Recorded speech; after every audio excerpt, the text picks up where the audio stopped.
देवताओं के और असुरों के अलग अलग गुणों का वर्णन। दैवी संपद विमोक्षाय निबंधाय सुरीमता मां सुचा संपदम देवी अभिजातोषि पांडव।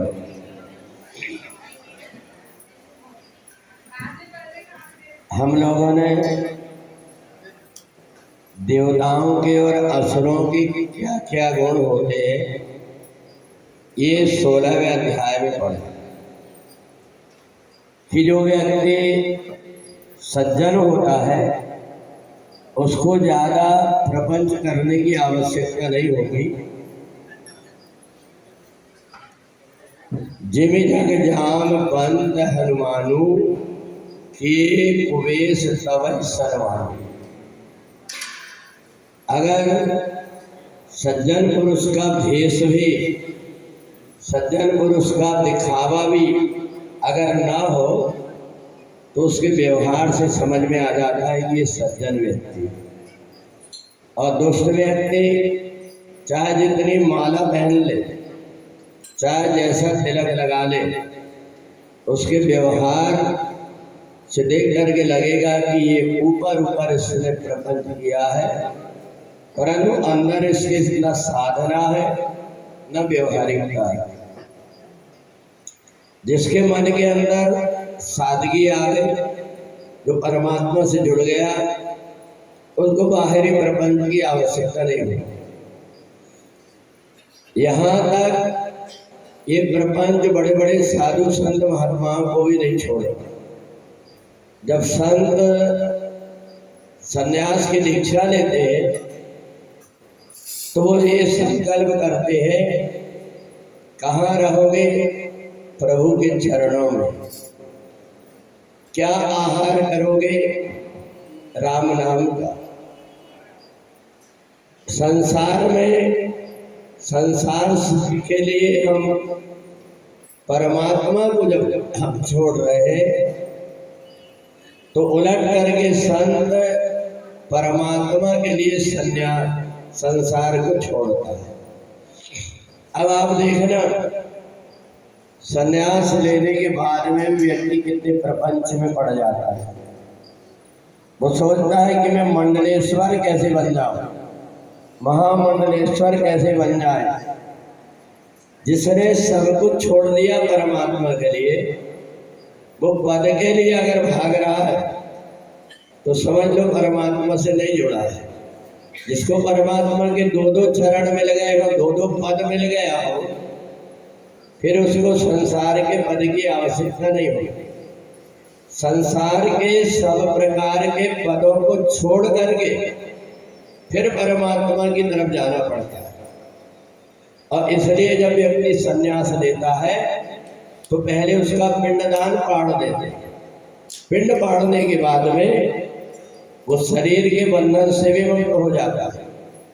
परंतु जो शरीर के बंधन से मुक्त हो गया वो फिर ये सोचता है कि मेरे पास में धन कहाँ से ज्यादा आए, बढ़िया से बढ़िया लग्जरी गाड़ी मेरे पास हो जाए, बढ़िया से बढ़िया एसी रूम के कमरे हो जाए।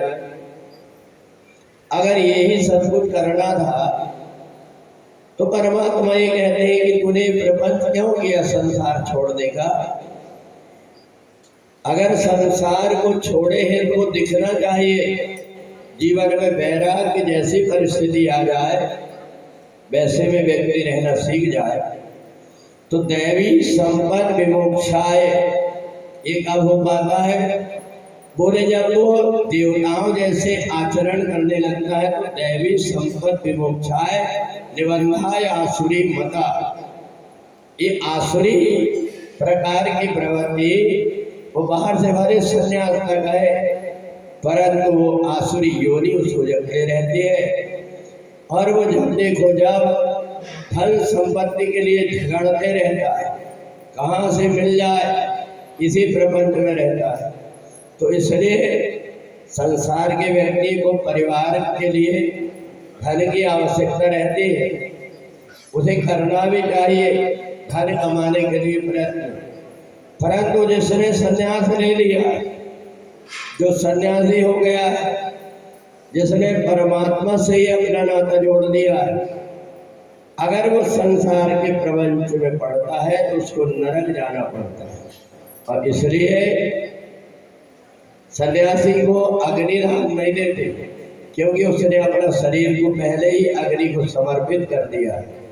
इसलिए सन्यासियों को अग्नि न दे करके उनकी समाधि बनाई जाती है। तो इसलिए हमें भगवान ये बता रहे हैं कि देवताओं जैसी संपत्ति वाला व्यक्ति और आसुरी स्वभाव वाला व्यक्ति, ये उसके व्यवहार से, आचरण से पता लगता है, उसके बाहरी दिखावा से नहीं। तो इसलिए दोनों प्रकार के लिए बताया। घर परिवार में सहज और सरल रह करके हम परमात्मा की कैसी भक्ति करें, ये बताए हैं। और सन्यासियों को कैसे रहना चाहिए। वैराग्य संदीपनी में तो इतना तक है कि जो तुम्बा होता है, उस तुम्बा की जल के लिए पात्र बना करके या तो किसी पत्ते में या अपने हाथ में भोजन लेकर के करना, घास फूस में सोना, तकिया के रूप में अपने हाथ को सिराना बना करके सोना, ये वैराग्य संदीपनी में सन्यास की इतनी उनकी परंपरा है।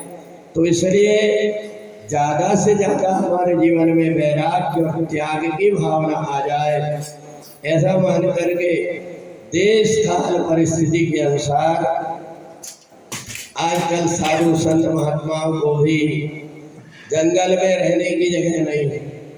इस प्रकार से नक्सलवादी, आतंकवादी दुनिया भर के घूमते रहते हैं। तो इसलिए अगर संसार में वो रहते भी हैं तो ऐसे रहना चाहिए जैसे पानी में नाव चलती है।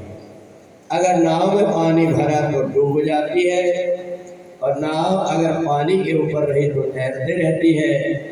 तो इसलिए यदि हम संसार में रह करके संसार को अपने अंदर नहीं रखेंगे तो परमात्मा की भक्ति करके सहज में ही अपना उद्धार कर सकते हैं। बोले वृंदावन बिहारी लाल।